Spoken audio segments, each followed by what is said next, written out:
नमस्कार साथियों, स्वागत है आप सभी का हमारे इस यूट्यूब चैनल पर। आज हम बात करेंगे ओशो के एक आदर्श की, एक गुरु की, जिनका नाम था लाओ त्से। कौन थे लाओ त्से और वो इतने प्रसिद्ध क्यों थे? उनका इतिहास क्या है? इतिहास क्या कह रहा है उनके बारे में?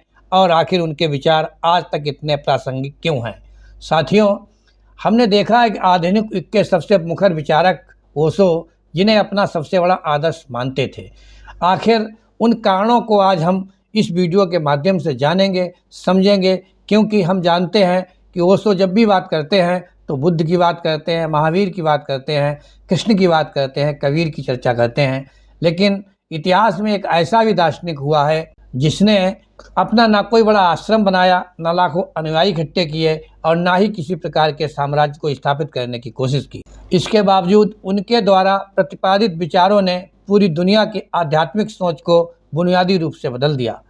आज हम प्रामाणिक तथ्यों के आधार पर जानेंगे कि आखिर लाओ त्से वास्तव में कौन थे और ओशो उन्हें हर बात में क्यों लाते थे, क्यों आखिर ओशो उन्हें अपना गुरु तक कहते थे। इतिहासकारों के बीच आज भी इस बात पर पूर्ण सहमति नहीं है कि वास्तव में एक ऐतिहासिक व्यक्ति थे या प्राचीन चीनी दार्शनिकों के सामूहिक विचारों का एक प्रतीक मात्र। इसके बावजूद अधिकांश अकादमिक शोध ये मानते हैं कि उनका जीवन काल लगभग 6वीं शताब्दी ईसा पूर्व चीन के झोउ राजवंश के समकालीन था। यहाँ ये जानना अत्यंत रोचक है कि लाओ त्से उनका वास्तविक नाम नहीं था। ये चीनी भाषा की एक प्रतिष्ठित उपाधि है जिसका शाब्दिक अर्थ होता है बुद्ध, गुरु या प्राचीन ज्ञानी। ऐतिहासिक विवरणों के अनुसार वे झोउ साम्राज्य के शाही पुस्तकालय में अभिलेखों के संरक्षक थे। इस पद के कारण उनके पास उस काल के इतिहास, दर्शन और ज्ञान का असीमित संग्रह उपलब्ध था, परंतु उनके पास इतना अगाध ज्ञान था, सांसारिक प्रसिद्धि की इच्छा उतनी ही न्यूनतम थी। उन्हें ना तो शासक बनना था, ना किसी धर्म संप्रदाय का नेतृत्व करना था, ना ही जनमानस पर किसी प्रकार का नियंत्रण स्थापित करना था। वे केवल अस्तित्व और जीवन के मूल सत्यों को समझना चाहते थे। यही कारण है कि इतिहास में उनके व्यक्तिगत जीवन के बारे में बहुत सीमित और प्रामाणिक दस्तावेज मिलते हैं। सबसे पहले हम बात करते हैं कि आखिर उन्होंने चीन को क्यों छोड़ दिया। आखिर वो कौन सी घटना थी जिसके कारण उनको चीन छोड़ना पड़ा। उनके जीवन से जुड़ी एक अत्यंत प्रसिद्ध घटना है जिसने उन्हें इतिहास में अमर बना दिया। कहा जाता है कि जब उन्होंने तत्कालीन समाज को अत्यधिक लालच, सत्ता लोलुपता और हिंसा की ओर बढ़ते देखा तो उन्होंने संपूर्ण सांसारिक व्यवस्था का त्याग करने का निर्णय लिया। वे मौन होकर एकांत की खोज में पश्चिम दिशा हिमालय की ओर प्रस्थान कर गए। जब वे साम्राज्य की सीमा पार कर रहे थे तब वहां तैनात सीमा अधिकारी ने उन्हें पहचान लिया और उनसे निवेदन किया, गुरुदेव, आप इस संसार को छोड़कर जा रहे हैं, परंतु आपका ज्ञान मानवता के लिए अमूल्य धरोहर है।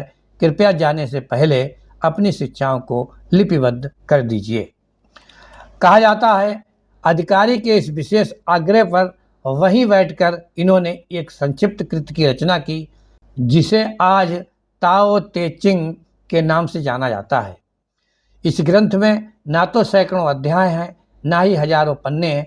ये केवल 81 संक्षिप्त कविताओं या सूत्रों का एक लघु संग्रह है, परंतु इन्हीं कुछ सूत्रों ने अपनी 2500 शताब्दी तक करोड़ों मनुष्यों की वैचारिक चेतना को गहराई से प्रभावित किया।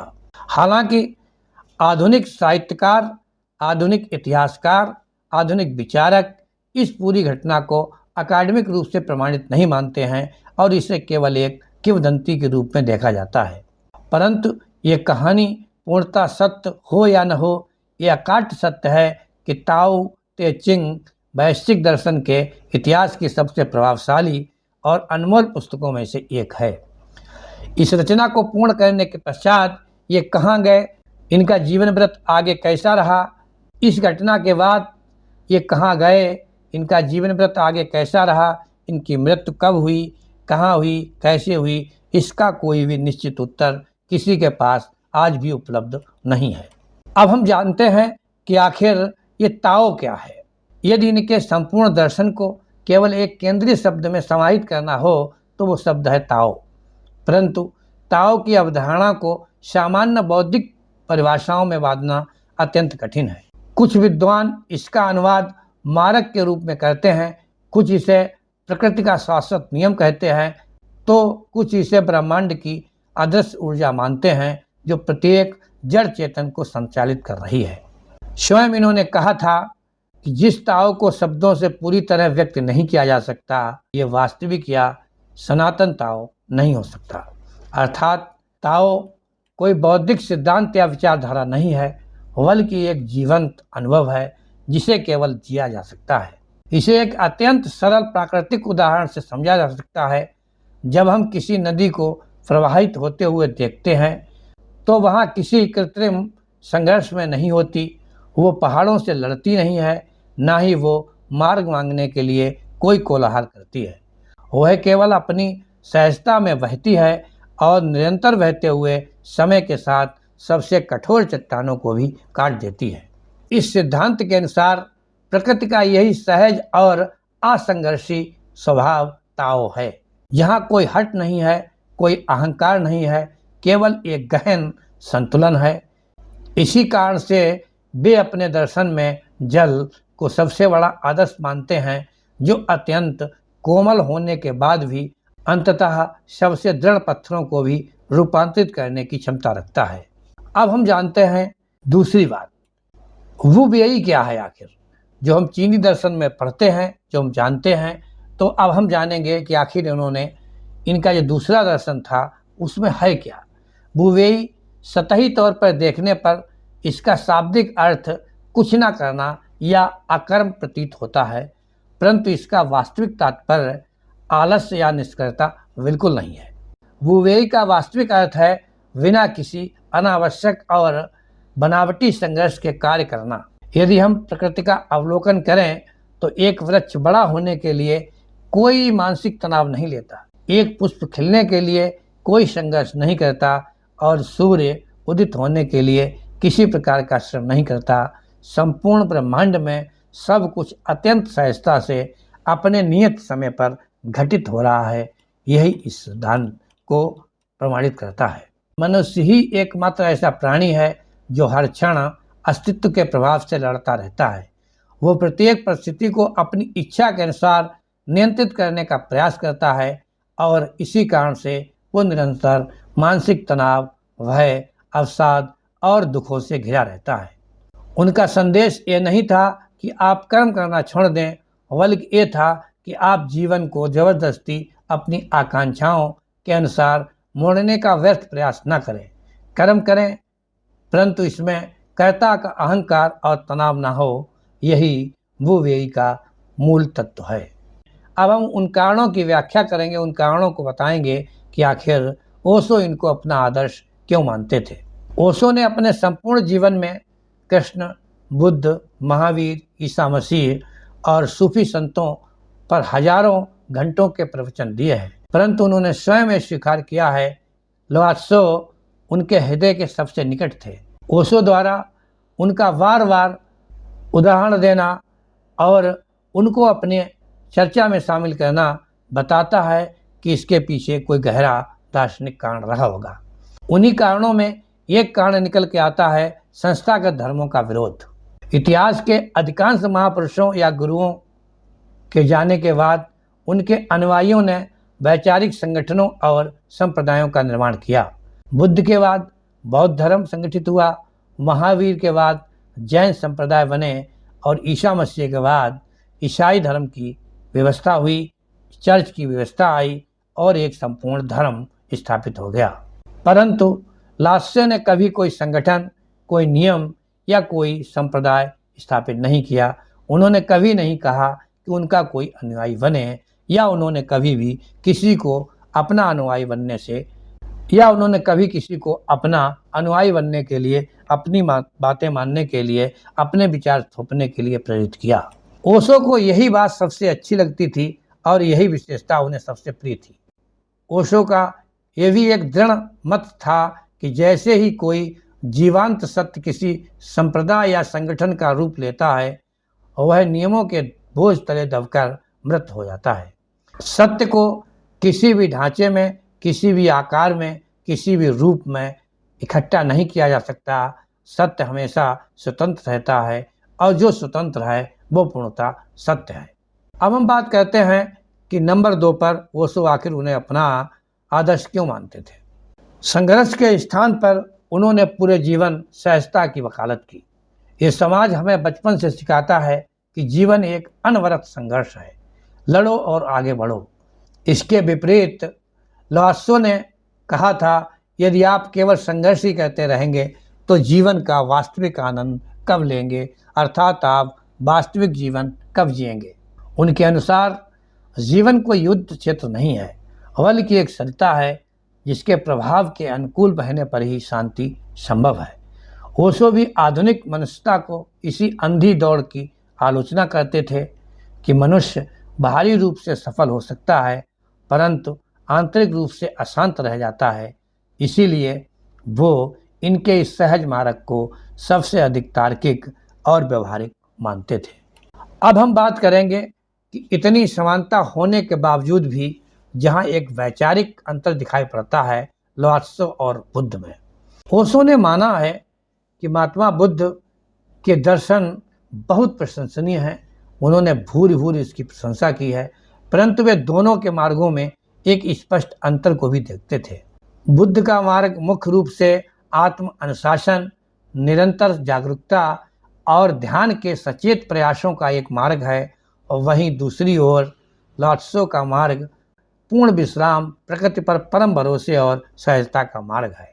ओशो इस अंतर को स्पष्ट करते हुए कहते हैं कि बुद्ध एक हिमालय की उत्तुंग चोटी की तरह हैं, अचल, अनुशासित, भव्य और ऊंचे, जबकि लाओत्से एक बहती हुई नदी की तरह हैं, शांत, सरल और सहज। दोनों ही अपने स्तर पर प्रबुद्धता के शिखर पर हैं, परंतु ओशो की आत्मिक चेतना नदी की सहजता से अधिक निकट थी। अब हम बात करते हैं कि आखिर चौथा वो कौन सा सिद्धांत था जिसको ओशो अपनाते थे और वो अन्य विचारों से इस विचार को अलग मानते थे। मनुष्य की प्रवृत्ति हर परिस्थिति को दो विपरीत ध्रुवों में विभाजित करने की होती है, अच्छा बनाम बुरा, पाप बनाम पुण्य, प्रकाश बनाम अंधकार। लेकिन लाओत्से का ये दर्शन सिखाता है कि यदि रात्रि का अस्तित्व न हो तो दिवस का कोई मूल्य नहीं रहेगा, यदि मृत्यु न हो तो जीवन की महत्ता समाप्त हो जाएगी। अर्थात जीवन इन विपरीत तत्वों का युद्ध नहीं बल्कि इनका एक सुंदर संतुलन है। इसी विचार से आगे चलकर चीनी दर्शन में इन और यांग की अवधारणा विकसित हुई, जहाँ दो विरोधी शक्तियाँ एक दूसरे की पूरक मानी जाती हैं। ओशो का संपूर्ण दर्शन भी इसी समग्रता पर आधारित था कि जीवन को खंडों में विभाजित किए बिना इसके प्रत्येक पहलू को स्वीकार करना चाहिए। अब हम बात करते हैं जीवन के उस नियम की जहाँ कुछ बनने की दौड़ बनाम होने का आनंद है। वर्तमान वैश्विक व्यवस्था प्रत्येक मनुष्य को लगातार कुछ न कुछ बनने की प्रेरणा देती है, अधिक धन, अधिक पद, अधिक प्रतिष्ठा। परंतु लाओत्से एक अत्यंत गंभीर प्रश्न पूछते हैं कि यदि इस निरंतर दौड़ में अपने स्वयं के मौलिक अस्तित्व को ही खो दिया तो अंततः आपने क्या प्राप्त किया। ओशो इस विचार को आत्मिक शांति का मूल आधार मानते थे। उनके अनुसार मनुष्य निरंतर भविष्य में कुछ बनने की आकांक्षा में वर्तमान के होने के आनंद से वंचित रह जाता है। शांति जब घटित होती है जब मनुष्य स्वयं को उसकी स्वाभाविकता में स्वीकार कर लेता है। अब सवाल उठता है, क्या वर्तमान समय में जिसमें हम जी रहे हैं, आज विज्ञान का युग है, विचारों का युग है, एक तरह से मशीनों का युग है, आज भौतिकतावाद की एक आंधी है, क्या इस समय लाओत्से आज भी प्रासंगिक हैं? क्या उनके विचारों की हमें आवश्यकता है? साथियों, आज के इस आधुनिक और अत्यधिक तीव्र गति वाले युग में जहाँ प्रत्येक मनुष्य किसी न किसी मानसिक दौड़, चिंता और अपेक्षाओं के बोझ तले दबा हुआ है, लाओत्से का दर्शन और भी अधिक प्रासंगिक हो जाता है। हमें ये स्मरण कराते हैं कि जीवन के प्रत्येक सुंदर और मूल्यवान घटना जबरदस्ती या आक्रामकता से हासिल नहीं की जा सकती। कुछ चीज़ों के विकसित होने के लिए धैर्य और समय की आवश्यकता होती है, जैसे एक बीज को वृक्ष बनने में समय लगता है, यही कारण है कि 2500 वर्ष व्यतीत हो जाने के बाद भी आज भी ताओ ते चिंग आज भी विश्व की सबसे अधिक पढ़ी जाने वाली कृतियों में सम्मिलित है। अब हमने देखा कि आखिर इन विचारों से, इन संदर्भों से, इन उदाहरणों से, इन परिभाषाओं से आखिर हमने क्या सीखा और क्या हमसे ये विचार कहना चाहते थे। तो साथियों, लाओ त्से केवल एक दार्शनिक या विचारक नहीं थे, बल्कि वे उस परम सहज चेतना के प्रतीक थे जहाँ किसी प्रकार का पाखंड, प्रदर्शन या अहंकार विद्यमान नहीं था। ओशो के अनुसार लाओ त्से को समझने के लिए किसी जटिल बौद्धिक व्यायाम की आवश्यकता नहीं है, बल्कि केवल शांत और सहज हो जाने की आवश्यकता है। जब पूरी दुनिया हमें लगातार और तेज भागने के लिए विवश कर रही हो, तब इनका दर्शन हमें ठहरना और गहराई में जीना सिखाता है। साथियों, आपने देखा ये एक वैचारिक विश्लेषण था जहां हमने कई दर्शनों को आपके सामने रखा और ये भी बताया कि ओशो के दृष्टिकोण से एक नए तार्किक परिप्रेक्ष्य को समझने का हमने आपको मौका दिया। तो इस वीडियो को अन्य जिज्ञासु मित्रों के साथ अवश्य साझा करें। साथ ही इतिहास, दर्शन और समाज के प्रति ऐसे ही गंभीर विषयों पर प्रामाणिक और सरल भाषा में शोधपूर्ण वीडियो देखने के लिए आप हमारे चैनल को सब्सक्राइब करें। साथ ही बताएं कि आप अन्य किसी और किस विचारक का विचार सुनना चाहते हैं, उनके दर्शन को समझना चाहते हैं या उनकी शिक्षाओं को आत्मसात करना चाहते हैं। हमें कमेंट्स करके उस विचारक का नाम बताएं। फिर मिलते हैं एक नई जानकारी के साथ। तब तक के लिए जय हिंद, जय भारत।